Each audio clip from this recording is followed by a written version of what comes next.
नमस्कार, मैं हूँ पॉलिटिक्स बाबा और भारत में एक बहुत बड़ी डेवलपमेंट हुई है कि जो लड़ाकू विमान है या अन्य कोई हथियार है, उन्होंने सरकार ने मंजूरी दे दी गई है कि 26.8 अरब डॉलर के जो घरेलू हथियार है जो भारत ने बनाए हैं मेक इन इंडिया के द्वारा, उन्हें अब एक्सपोर्ट करेंगे इंडिया कि आप अब बेच सकते हो। भारत सरकार ने अनुमति दे दी गई है। देखो पहले क्या होता था कि पहले भारत लड़ने के लिए दूसरे देशों से हथियार खरीदता था, फिर भारत के पास मतलब बहुत ज़्यादा जो है ना हमारा बजट है ये खरीदने में चला जाता था कि बहुत बड़े हथियार बहुत बड़े स्केल पर हम हथियार खरीदते थे, तो हमारा पूरा बजट उसी में चले जाता था। तो भारत पे फिर एक वो बनाया योजना बनाया कि हम अब ये अब खरीदेंगे नहीं, जितने भी बाहर से हथियार आते हैं ना, जो भारत से बन सकते हैं, भारत में जो बन सकते हैं, भारत के पास टेक्नोलॉजी है, वो सारी हथियार अब भारत ही बनाएगा। तो पहले तो भारत ने ये सोचा कि हम हमारे देश में ही जो बन सकता है भारतीयों से, वो हथियार भारत ही बनाएगा। तो पहले तो हम भारत की जो पूरी वो है ना ज़रूरत है हथियारों की, वह पूरी करेंगे।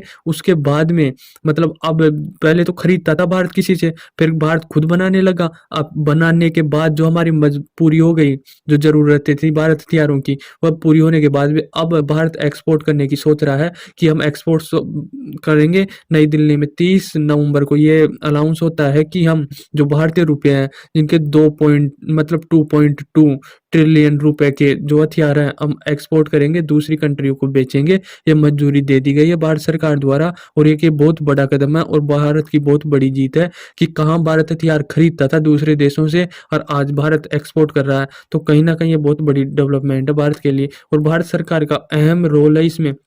जो 97 स्वदेशी लड़ाकू जेट विमान है और 156 से ज़्यादा हेलीकॉप्टर शामिल है इसमें, जिनकी कीमत 1.1 ट्रिलियन रुपए है, जो अब भारत विदेशों को एक्सपोर्ट करेगा हमारे हथियार। तो कहीं न कहीं देखो इसमें जो मोदी जी है ना, उनका काफ़ी बड़ा रोल है। अब मैं बताता हूँ क्यों? अभी हाल ही में आपने देखा होगा नई दिल्ली में एक वायुसेना में गए थे हमारे नरेंद्र मोदी जी। वहाँ पर स्वदेशी बना हुआ हमारा फाइटर जेट तेजस है, उसको उड़ाया था। तो वह उड़ाने के बाद में विदेशों में ये चर्चा होने लगी कि भारत के हथियार काफ़ी अच्छे हैं और जो नरेंद्र मोदी है ना, वह मतलब ब्रांडिंग करने में कोई सी भी चीज़ हो अपने स्वदेशी है ना भारत की जो चीज़ें बनती हैं उनकी ब्रांडिंग करने में एक्सपर्ट है बहुत तरीके से।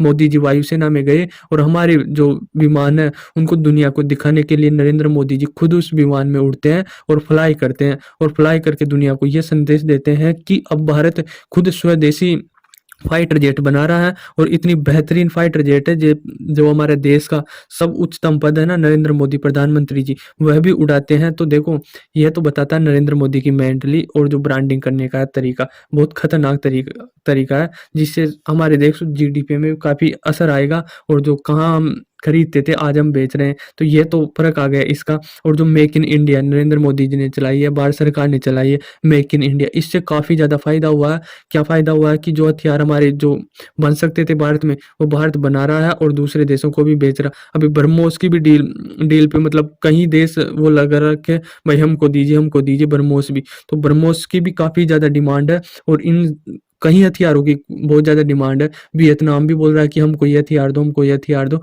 तो भारत आने वाले दिनों में काफ़ी ज़्यादा ये एक्सपोर्ट करेगा और इंपोर्ट तो अब जो हमारे पास टेक्नोलॉजी नहीं है ना जिन हथियारों की, वही हम इंपोर्ट करते हैं। बाकी हम सब पर बंद लगा दिए हैं कि और जो भी हम जो अब जो इंपोर्ट करते हैं ना, मंगाते हैं जो भी हथियार, वह बनाने की भारत में ही सोचते हैं और ऐसे बोलते हैं जिस भी देश से ले रहे हैं, भाई आप हमको वह भारत में ही बना के दो और वह टेक्नोलॉजी हमें देनी पड़ेगी। क्योंकि कहीं भी देश जो जियोपॉलिटिक्स है ना, वो कहीं भी घूम जाती है और कोई भी देश विरोधी हो जाता है। तो हम जो भी चीज़ खरीदते हैं, जो भी हथियार खरीदते हैं, उसको बनाने की टेक्नोलॉजी भारत लेता ही लेता है अब। तो इस प्रकार से भारत काफ़ी आगे जाएगा।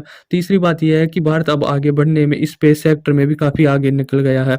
भारत अभी हाल ही के दिनों में आपने देखा होगा कि इसरो में हमारे जो टेक्नोलॉजी है उसे नासा खरीदना चाहता है। नासा ने मुँह मांगी रकम लगाई थी कि आप यह जो टेक्नोलॉजी है, जो कम फ्यूल में जो कम खर्चा करके आप इतने अच्छे प्रोजेक्ट बना देते हो, इतने बढ़िया तरीके से मिशन कर देते हो, वह टेक्नोलॉजी हमें चाहिए थी। तो भारत सरकार ने भी मना कर दिया था कि हम ऐसे वो नहीं देंगे।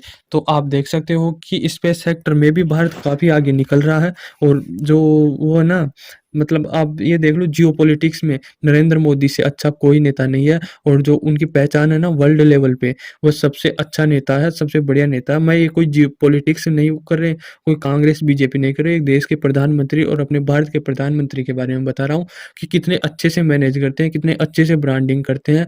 कहाँ पर भारत था जो हथियार खरीदता था आज बेच रहा है, और जो भी छोटी मोटी रकम नहीं, $26 बिलियन बहुत ज़्यादा बड़ी रकम होती है। ये भारत सरकार ने मंजूरी दे दी गई है, भाई आप बेचो। तो ये बहुत बड़ी डेवलपमेंट है भारत के लिए, और विदेशों में काफ़ी डंका बज रहा है इसका। तो आने वाले दिनों में और भी चीज़ों का एक्सपोर्ट करेगा भारत, तो ये प्राउड की बात है अगर आप बाहर से हो तो। आई होप आपको समझ में आया होगा ये पूरा मामला, और हम हर सेक्टर में आगे बढ़ेंगे अब। और ये मतलब सभी का है, जितने भी वर्ल्ड रिपोर्ट निकलती है ना, सब में भारत की जीडीपी, स्पेस सेक्टर, टेक्नोलॉजी, सबको साथ लेकर चल रहा है भारत। तो आई होप आपको समझ में आया होगा ये सारी चीज़ें। धन्यवाद।